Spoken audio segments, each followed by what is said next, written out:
Okay, we're live. ¿Qué tal, amigos? Stuart here from Spain Speaks with this evening's live stream, taking a look at some of the stories that have caught my attention in the press today in Spain and some comments that have been left on the channel in recent times by viewers. The usual format, nothing out of the nothing unusual to be seen tonight. The usual format, as I said. We'll go into the chat section also, check out what is happening there amongst the viewers who are watching live. So if you are watching live, say hello in that chat section. Do me a favor. Now, we'll get straight into the news, and good news for NATO. Spain has upped its spending, apparently, and NATO has confirmed that Spain reaches 2% defense spending target. Spain has allocated 2% of its GDP to defense in 2025, meeting for the first time the NATO spending target agreed in 2014.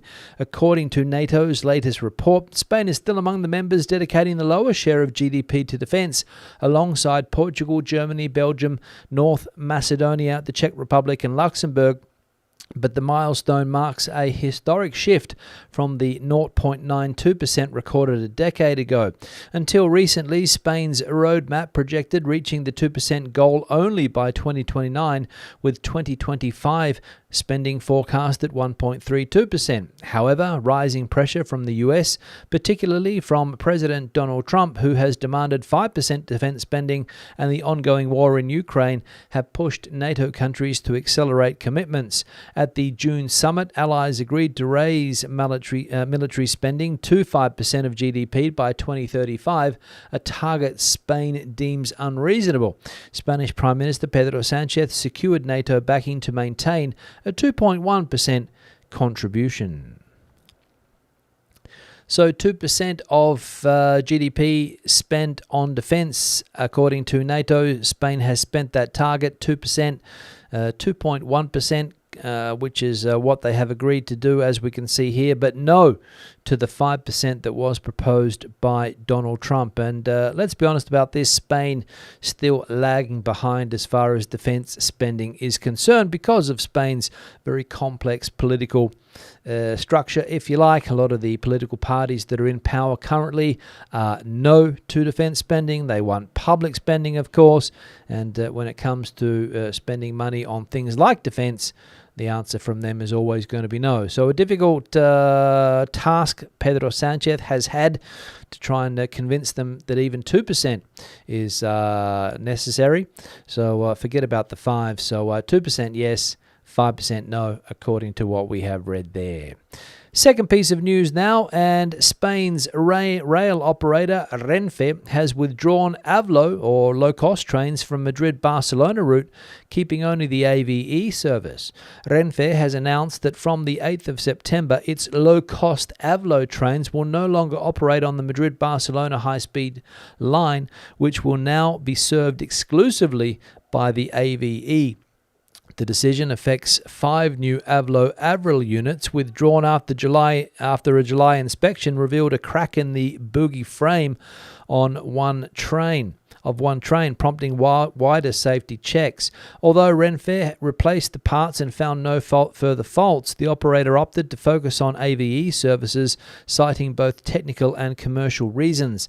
Passengers with AVLO bookings beyond the 7th of September will be reallocated to AVE at the same conditions. Renfe insists that the change will not reduce frequencies or timetables and promises competitive prices to maintain its position against rivals Wigo and EEO. The AVE, the company argues, better suits corporate and frequent travellers, offering more comfort and space than AVLO. Other high-speed lines will continue operating AVLO trains. So an interesting piece of news here that the rail operator here in Spain, Renfe, deciding to get out of the low-cost market on the most popular line, I would say, in Spain, the Madrid-Barcelona line, when it comes to fast rail travel, and the competition there still operating, the recent competition into the market, but the AVLO trains, which was set up by the Renfe company to try to compete with the other two brands that we saw there, obviously not working, maybe, I don't know, or maybe it is the reason that they suggested there. that the trains were a little bit dodgy, better to get them off the tracks. Don't know. Do not know. But the service between the two biggest cities in Spain, Madrid, Barcelona, will now only be serviced by the AVE from the Renfe brand. But as I said, the other two low-cost operators still working on that route, which no doubt is the most lucrative for them also, I would say. Third piece of news here now, and the Spanish royal family have praised firefighters' admirable work in Galicia wildfires. King Felipe VI and Queen Letizia visited Galicia on Thursday to express support for communities devastated by wildfires and to thank emergency personnel for their efforts. Arriving by helicopter in Berín, Ourense, the royals were greeted by hundreds of locals before touring the forest district.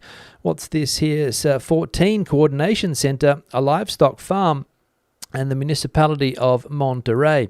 They were accompanied by senior officials, including Galicia's President Alfonso Rueda, Environment Minister Maria José Gómez Rodríguez, and representatives of local councils. At the Coordination Centre, they met fire control teams and greeted members of the firefighting forces, including forest brigades, military units, the Civil Guard, regional and national police, and civil protection services. King Felipe praised the admirable professional and supportive work of all emergency teams, while Queen Letizia highlighted her gratitude to those affected, acknowledging the hardship endured by residents in the fire-ravaged region.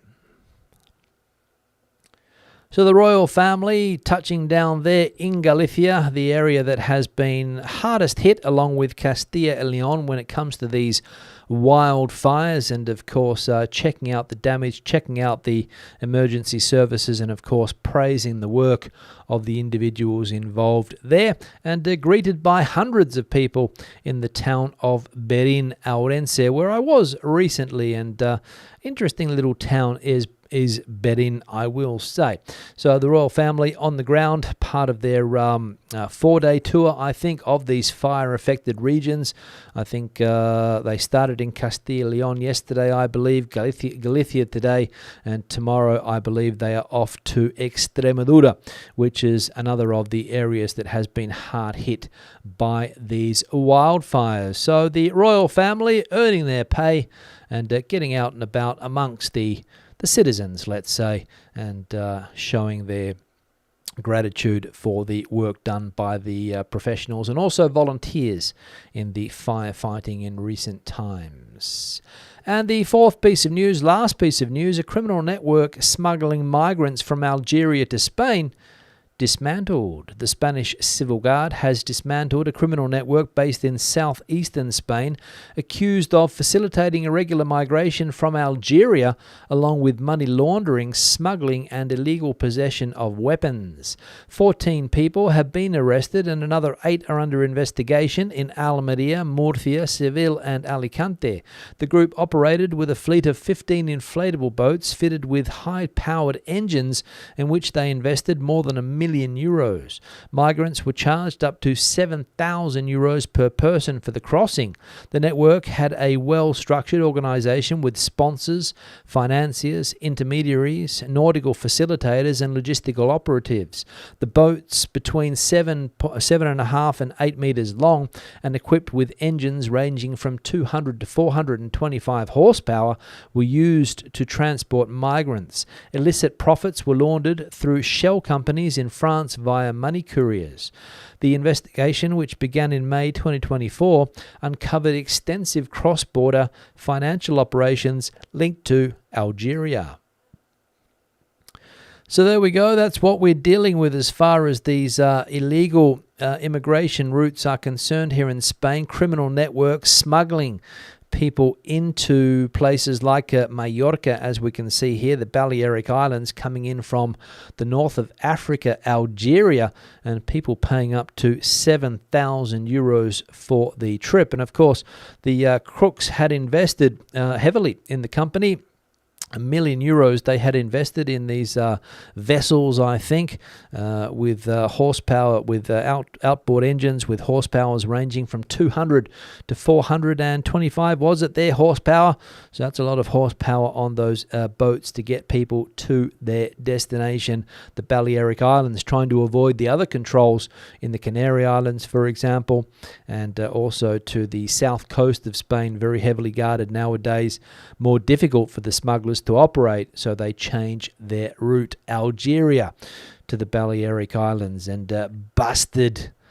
But as we know, when one group falls, another one pops up and takes their place, because this is a never-ending problem. The problem of people that want to try and come into countries illegally, and of course the political pressure that it puts on the societies in which we live. And we can see it on full display in many countries in Europe at the moment, not only here in Spain, but outside the European Union also. In one particular country, we can see this on full display at the moment. So very difficult to stop, and it is a very hot topic politically. But as I said, very, very difficult to stop, because the mafias are there and the cash is there too. Now let's have a look at the comments that have been left on the channel in recent times by viewers, starting with this one here from Rose Marie. Same happened in Australia about 6 years ago. Over 200 people were arrested for arson. I think they are paid. Then the powers will say it's climate change. Thanks, Rose Marie. Rose Marie obviously a little bit skeptical about the climate changing there.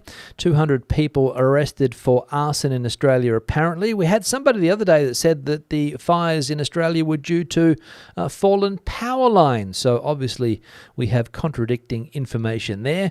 Arsonists or fallen power lines? Where do we sit? I don't know. Here in Spain the other day, we saw that some 48 people have been arrested so far for deliberately starting fires. There have also been fires caused by negligence. People that are going out to work in the fields, for example, with heavy machinery when they shouldn't be. But of course, their day-to-day depends on that. And sparks fly and bang, you've got a fire on your hands. So thanks, Rosemary, for the comment there. Are they paid? The people, are they paid to start fires? I don't know. Who are they paid by? That's the question, Rosemary. Keep looking. I'm sure you'll find the answers in a few years' time. One here from Ellie. I also heard that fires may have caused the detour on the Camino de Santiago. Thanks, Ellie, for the comment here. I have no doubt that some of the Camino routes would have been rerouted or rerouted, depending on the way that you pronounce that word. Detours, no doubt, because some of the fires have been on or in towns and around towns that are very close, if not have the Camino going directly through them. So I imagine that is the case, but probably in more than one, because Galicia very heavily hit by fires this year, and all roads lead to Galicia as far as the Camino de Santiago is concerned. The Portuguese way, the other ways, of course, all lead to Santiago de Compostela in Galicia. And there have been fires in Ourense, as I mentioned, fires in Lugo. There's been fires in Castilla y León as well, so that would have affected a few of the routes in Ponferrada, for example, and other places like that. So no doubt, Ellie, that is the case. Thanks for sharing that through the comments. One here from Walter. When they set a fire, there's a chance that an innocent person can die, not to mention all the animals, wildlife and property that will be destroyed. The penalty if found guilty? If I say what I think they deserve, I will keep to myself, because many will find it muy bárbaro. Thanks, Walter, for that. Yes, people will find maybe your point of view there a little bit extreme, what you would do to the arsonists if you caught them. I have seen various people saying something similar. The death penalty was mentioned a couple of weeks ago by somebody, but I reckon that would be a little bit extreme. And yeah, what are the reasons? I'm sure that we'll find out in due course what the reasons behind these fires are when people are put through the court system. They start to give their evidence, and all of these things we will no doubt find out. Until then, it's all a guessing game. We don't really know. But Walter is right there that animals, wildlife, property, and also human life is put at risk by these firebugs. And what should the penalty be? Don't know. I think the maximum we saw was 15 to 20, but I think the majority of people, I read in an article today that they face between 1 and 5, I think, is the more lenient term in prison, I think. Thanks, Walter, for that. One here from Michael. I think of all of the plant, insect, and animal life destroyed by the wildfires, and I simply cannot understand how anyone would want to cause such suffering and destruction. My mind boggles at such madness. Thank you, Stuart, for keeping us updated. Much appreciated. Thanks, Michael. You are welcome for helping you guys to keep up to date on what's happening here in Spain. People watching from afar, or even people watching from within the country and some of the parts of the country that are not affected by the fires, interested to know what is going on. And there is a lot of destruction, especially when it comes to the things mentioned here, plant, insect, and animal life. And how long does it take to recover? That's the question. I don't know.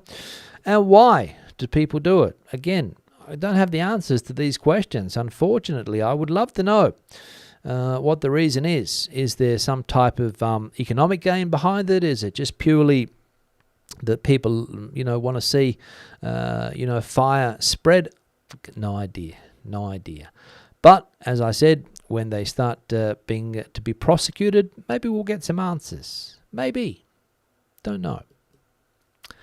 One here from Ian. So how many were genuine wildfires and others arson? How can they state worst wildfire season when that number of arrests, etc.?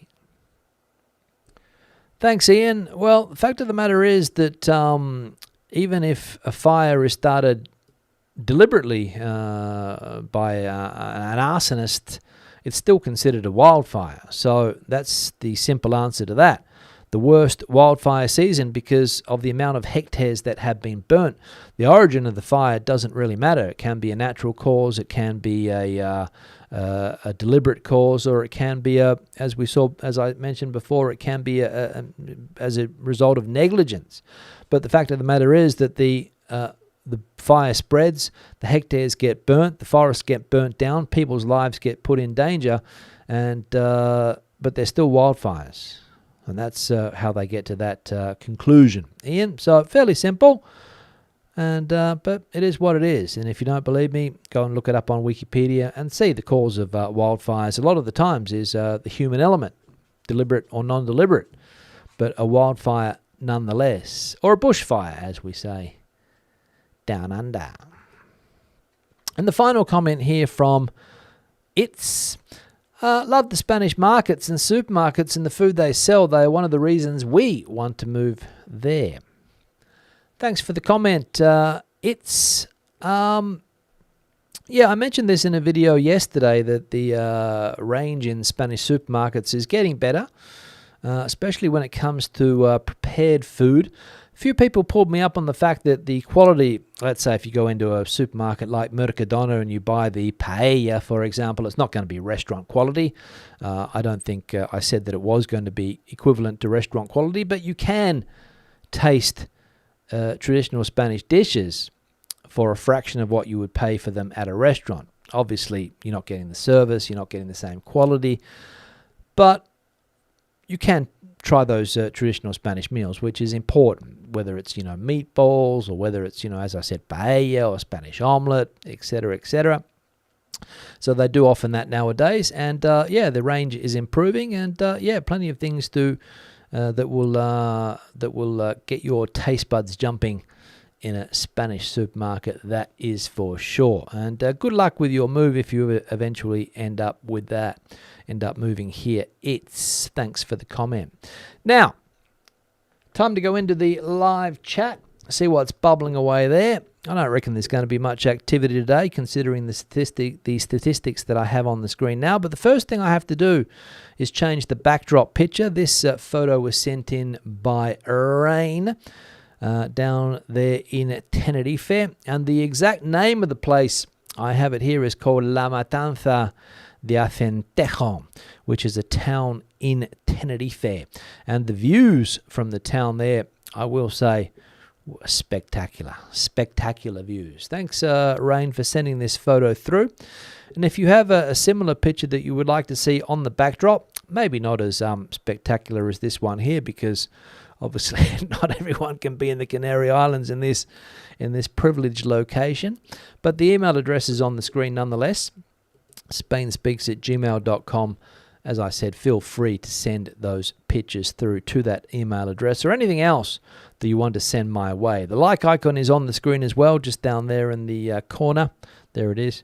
So do us a favor and hit that like icon if you have not done so already. Currently sitting at 34 likes, which is pretty low, as I said, but it's Thursday. What can I do? People are thinking about the weekend, or maybe planning their weekend or starting their weekend. I don't know, if they are lucky enough, that is. Now I'm going to de-blur the background so we can see that there, the same picture.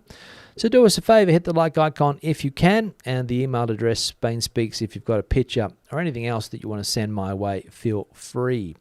Supporters of the channel, I'm going to say thank you very much. If you have contributed on the Super Thanks, bought me a coffee, Patreon, longer term supporters, of course, thank you very much for that. Grateful. And also the channel members of this YouTube channel, thank you very much for that support also. Now, into the chat section I'm going to go. Opening it up here. Let me scroll up to the top. I should be through this very, very quickly. Andrew, first person I can see here. Good evening, Stuart and all. Hoping you're well from a nice day here in London, Southeast. Good to see you, Andrew. Valued member, of course. Regular contributor to the channel, as is Janet, coming in from Oxford, where they've finally had some rain. Good to see Janet, some rain, which sounds strange but unusual in the UK this summer, or in some parts of in the UK, I think. James and Kathy coming in from a recently well-watered Worcester. Rain there also. Much welcome has that rain been. A few months of very dry weather. There we go. So, I don't know if there's water restrictions in some parts of the UK. I think somebody mentioned that they have like hose restrictions or hose bans in some parts. So, yes, let's see if those are lifted or not. Don't know. Constantino coming in from a cool and rainy Belleville, Ontario, Canada. Thanks for that, Constantino. Charlie, watching the live. Good to see you, Charlie. Long time no see. Tony, just tell Trump that Spain has hit 5%. He won't ever check or care if it's true. Thanks, Tony. I'll refrain from commenting. G. Fuente, it's about time, as this was signed on in 2014. So there we go. G. Fuente saying about time that Spain paid its NATO dues. What else we got going on here? Elizabeth is in the chat. Been listening from the US for a few months while making our plans to move. Finally watching live from Valencia, or Valencia, as they say here in Spain. Congratulations, Elizabeth, watching live. Finally, hope you're enjoying the Mediterranean city that is Valencia. Valencia. Ramon coming in from Central Texas, US of A. Good to see you, Ramon. Charlie saying here that my heart is with the Spanish Renfe, but my wallet always chooses Ouigo. Yes, the low-cost operator, Charlie. You would like to be on the AVE, the more luxurious train, if you can call it that, but the low cost has become very, very popular. It's always interesting when you go to a train station, not so much the smaller train stations, but when you go to the big ones here in Madrid, the Chamartin or the Atocha, it's interesting to see how they organize the departures of the trains, the Ouigos and the The other one's called EO, I think, as well, and the Ave. It's an interesting sight to see. That is for sure. What else? Sissel, hello from Norway, living in Javier, Spain. Good to see you, Sissel. Hope I pronounced that name correctly. First time I think that I've seen you in the chat here. Who's this? DJ Zelate, I think. Saludos desde Oporto, is that? I think it is. Good to see you in the chat as well. First time, I think. Izzy. Not a first time for Izzy. Hope you're having a great day. Thanks, Izzy. I am indeed. Hope you are too. Hope everyone is, for that matter. El Conquistador, regular viewer also, coming in from Florida. They're in the US of A. Charlie saying it's very cold in Canada now. It's getting colder. Time to collect taxes. Not sure what that's about, Charlie, but thanks for the input. Chris is in the chat here too, valued member, coming in from Wales. Next trip to Alicante, booked for December. Looking forward to testing the coffee again. Thanks, Chris. Hope you do get a decent cup of coffee. I've mentioned this on many occasions over the years that the quality of coffee in Spain in many, many places leaves a lot to be desired, in my opinion. It's getting better, but you have to look for the better places, I will say. The typical bars and the old style bars still serve the old style coffee, but the new establishments are making a decent coffee, I think. Ian saying that this firebug issue seems to be in most countries. Yes, Ian, that is true. Probably not so much in the wetter places because your fires might not get very far, but here in Spain where everything is very dry, or in Portugal where everything's very dry as well, Greece, Italy where everything's very dry, they spread very quickly, and the high winds help them along. Hike Ranger, valued member, coming in from Arizona. Good to see you, Hike. Back in Spain soon, I believe. James once bought a supermarket pizza a few years ago in Spain. It was greasy and disgusting. Never again. Thanks for that, James. Yeah, supermarket pizzas, I wouldn't say that I'm an expert on them.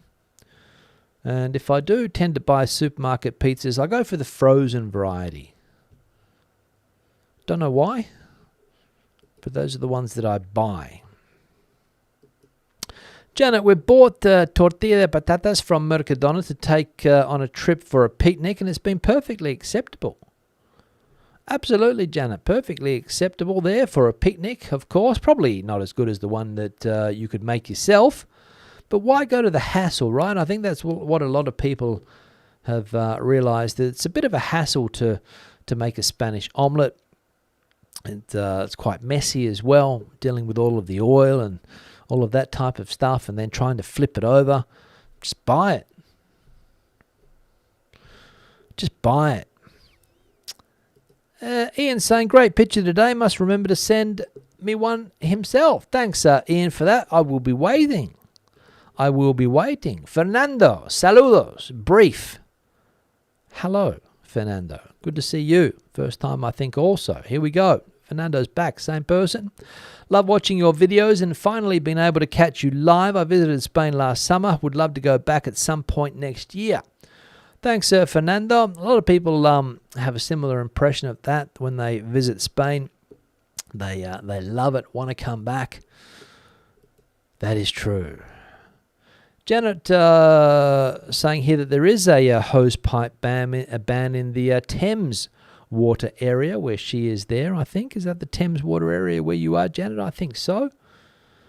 Hose pipe ban. In Australia, there's not a hose pipe ban, but when my parents live, for example, they have allocated watering days. So they can only water on certain days of the week. And I think Adelaide was the most extreme when it comes to banning hose pipes and things like that, but I could be wrong. But I think that was the case back in the day, and there could still be a hose pipe ban in that city. Tony has a good point, but with all going on, maybe better to up defence a bit more. Interesting debating, isn't it? Do you up the spending on defence, or do you put it into social programs, which is the Spanish government's objective, obviously. Big on social spending, not so much on defence. And or do you go back to, or you go down the path of Germany, which I read yesterday has started military service again? Don't know. Spain had military service when I first came. They got rid of it. Would it go back to military service? Interesting. Xavier, what's your level of Spanish? A1, A2, B1, etc. Don't know, Xavier, what my level of Spanish would be. Probably I would say that it's above those 3 levels that you've got there. Some people might disagree. I've had people on this channel over the years say that I speak terrible Spanish. I think that's coming from people that don't understand Spanish, basically, because I've never had a problem communicating here, Tony, Xavier, to be honest. Or Xavier, however you pronounce your name. I was using the Spanish pronunciation there. Xavier, I think it would be. Never had an issue communicating. I understand everything. I have a degree in Spanish, to be honest, Xavier, but I got it a long time ago.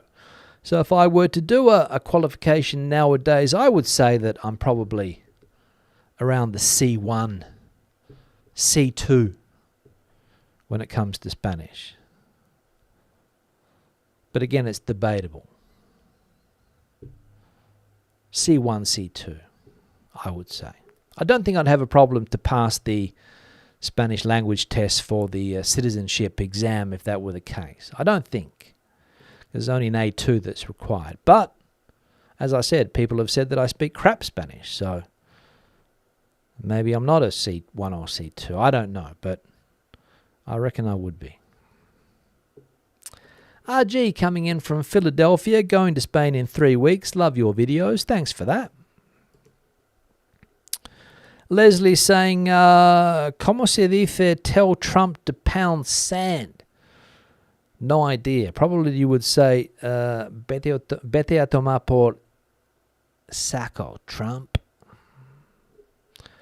Probably that's what you would say. Ellie coming in from Big D in Texas. Not sure what that, Dallas maybe, is it? Eddie watching the chat here too, coming in from Cairns, Queensland. Huge fan of the Mercadona takeaway meals. Great variety and quality for a reasonable price. Thank you very much, Eddie, for that. And I'm sure many people would agree with you that the value for money that you get there is quite good. And the quality of the food is not that bad. I've never been disappointed, to be honest. Don't eat it a lot. But when I do, I'm not disappointed. Cicel, perfect stew, and yes, first time. Thanks for that. Good to see you. Joe, hello from California. We will be visiting Valencia, or Valencia, as for 90 days in 3 weeks. Can't wait. Good luck. 90 days in 3 weeks. Only going to Valencia? Nowhere else, Joe? Let us know if you plan to get out of the region of Valencia. Scott, we'll be in Galicia in 2 weeks. Are the fires still raging? Yes, Scott, they are still raging there. I don't know whether the word I would use is raging, but there are fires that are still proving a little bit difficult to control, I think, in the region of Galicia. But I think the worst is out of the way. I'll touch wood. So I wouldn't want anything to happen over the next week or so, but I reckon the worst is over and done with there, and it's just a question of getting the rest under control. And remember, Galicia is a fairly big place, so depending on where you're going to go, you should be okay. Ellie's saying, I wonder if local communities or government could offer rewards for info re the culprits of the wildfires. They should go to prison. Yeah, thanks, Ellie. I don't think there's any rewards on offer. I think they just leave it to the police services to try to, come up with the culprits here after the investigations. If there's a suspicious circumstance regarding one fire or how it began, the Civil Guard normally are onto it. Metal, you speak perfect Spanish. Thanks for that. Again, some people have said that my Spanish is rubbish. I've got the comments on the channel to prove it, but, each to their own. Like I said, perfect Spanish, I make mistakes, of course. Everybody makes mistakes. The most important thing is to have confidence and to be able to go about your day-to-day. But I've been living here for 27 years. I had a degree in Spanish when I came. So I hit the ground running. Never had a problem to communicate. Obviously, you're never going to get the accent down pat when you start learning a language late in life. But you do your best. You do your best. And Andrew is saying here that my Spanish isn't bad, but Stuart, yours leaves me standing. Thanks for the compliment there, Andrew. Like I said, I don't have a problem to communicate. I've done everything that I need to do here in Spain, get things done. I remember when I first came without the language skills, it was quite a nerve-wracking time trying to, communicate, and the confidence when it comes to speaking a second language. I think that's what a lot of people maybe lack. I don't know. Confidence. Dip in the pool, says Joe. Thanks for that. And Neptune asking the question, where is that on your background picture? Well, I'm going to tell you, Neptune, if you're just tuning in a little bit late this evening, because I mentioned it before. The place is called La Matanza de Acentejo. La Matanza de Acentejo. With my pronunciation. In the Canary Islands, it would be La Matanza de Acentejo. So that would be the pronunciation down there. But it's a place in the Canary Islands on the island of Tenerife, or Tenerife. And it's just north of Puerto de la Cruz. Okay, so if you're trying to locate it there on the map, Puerto de la Cruz would be the major point. And then this town just to the north of that. Well, I say north, but up the highway heading up towards the capital city in the Canary Islands, which of course is Santa Cruz de Tenerife. It's on the other side, but if you went to Santa Cruz, you'd pass through La Matanza, apparently, from what I have said. But yeah, thanks for that, Neptune, but that's where it is. Fernando asking the question here, do you think you will make a visit or trip to Salamanca in the future? I was there a couple of weeks ago, Fernando, coming back from Portugal, drove through Salamanca. Had to pass the city, of course. The highway went through the city. I also I refueled in Salamanca because I checked the app and there was some cheap fuel going. So I filled my car up in Salamanca. But it's one of my favourite cities, I will say. And if I do have the opportunity to go back soon, I will. Nothing planned, though. But it is one of my favourite cities. I think last year I went twice, maybe, or maybe the year before. Can't remember exactly where. Izzy saying here that Spanish is her first language. I grew up with grandparents from Spain and Cuban parents. I can say that your Spanish is perfect. I always understand everything you say. Again, perfect, Izzy? Probably not, because I make mistakes. We all do. But the most important thing is not to dwell on the mistakes, I don't think. And as I said, when it comes to pronunciation and the accent and things like that, people know straight away that you're not from here. That will always be the case. It's like, people that live in English-speaking countries that are not born and raised there. You know straight away as soon as they speak that they're not from there. And it's exactly the same here with me and all of the people that I know who are in the same situation. Some friends of mine from Ireland speak Spanish well, of course, but giddies. Joe, we will travel around Spain while there. Last year we scooted 2,600 miles. Ireland and Italy are also on the list to visit while there. Thanks for that, Joe. Scooted 2,600 miles. Wowee. Scooted. What's that? On a push scooter or a electric scooter or motorized scooter? It's a long way anyway, but thanks for that. Now, that's the last chat today. Chat section has dried up, so I'm going to wrap the live stream up. I'll be back again on Sunday. Hope to see you guys then. It's been a pleasure. Have a fantastic start to the weekend, a great end to the week, and hopefully I'll see you guys on Sunday for another live stream, and we'll see what the news brings us over the next few days. Until then, hasta luego, hasta entonces, adios, and bye-bye.